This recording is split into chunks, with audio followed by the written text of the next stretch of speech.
Madam President. I rise today to support the Air Force's plan to expand to 386 operational squadrons. Since the earliest days of flight, the United States has been an aviation leader. From the time of the United States Army Air Corps through today's modern United States Air Force, our nation has always been at the forefront of air combat. From air-to-air combat to aerial refueling to the intelligence, surveillance, and reconnaissance conducted by the planes of Nebraska's own 55th Wing, the United States Air Force is renowned as the dominant force in the sky. But recent developments have put that advantage at risk. Around the world, nations are rapidly modernizing their capabilities by investing millions in their air forces and air defenses, threatening our ability to claim and maintain air superiority.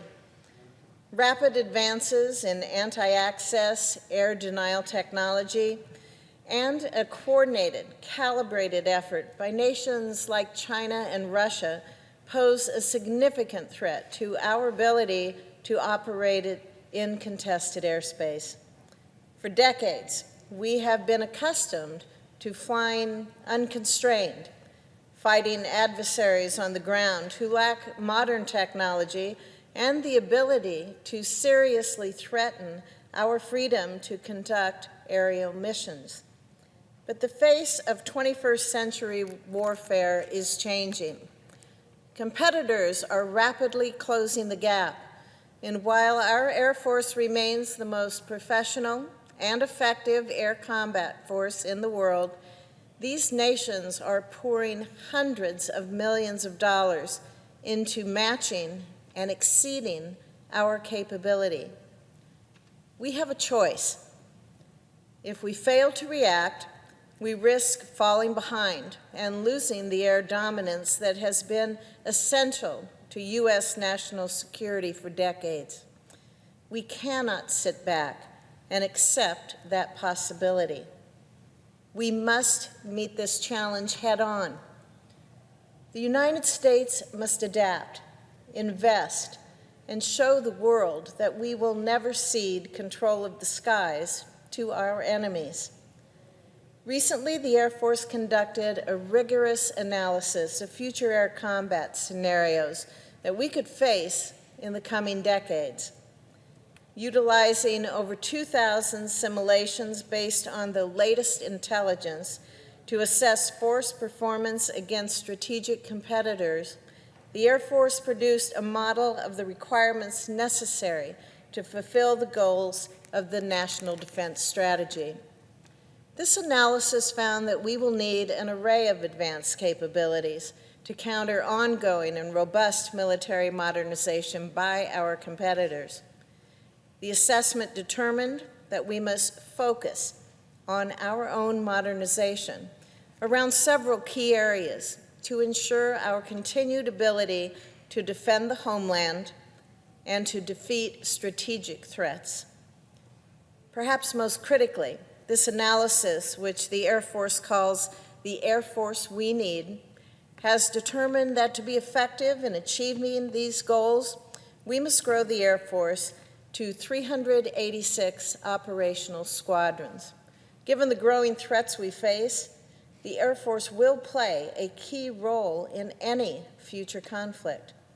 So that's why I believe it is imperative that we act on this analysis and align the necessary resources to bridge the gap between the Air Force we have and the Air Force we need, and reach that goal of 386 squadrons.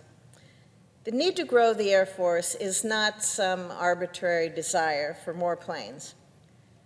The reality is that even today, our Air Force is too small, and it is stretched too thin to properly execute all of its missions. Right now, the Air Force has 39% fewer aircraft and 58% fewer combat-coded fighter squadrons than it did during Operation Desert Storm. And it is struggling to maintain a rapidly aging fleet. All the while, Russia and China continued to invest hundreds of millions of dollars into new technology and equipment that is designed to seize control of the sky.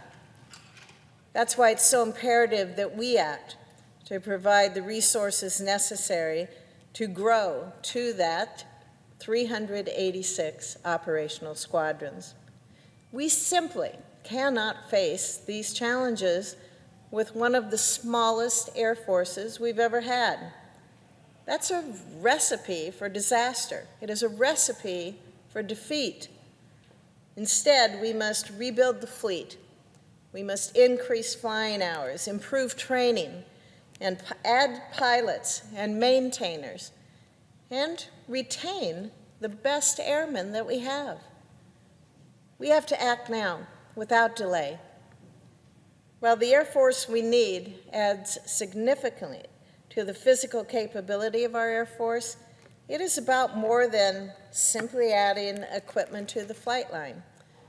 This plan will also modernize the way we fight, with an increased focus on jointness and integration with advanced technology like unmanned systems and artificial intelligence.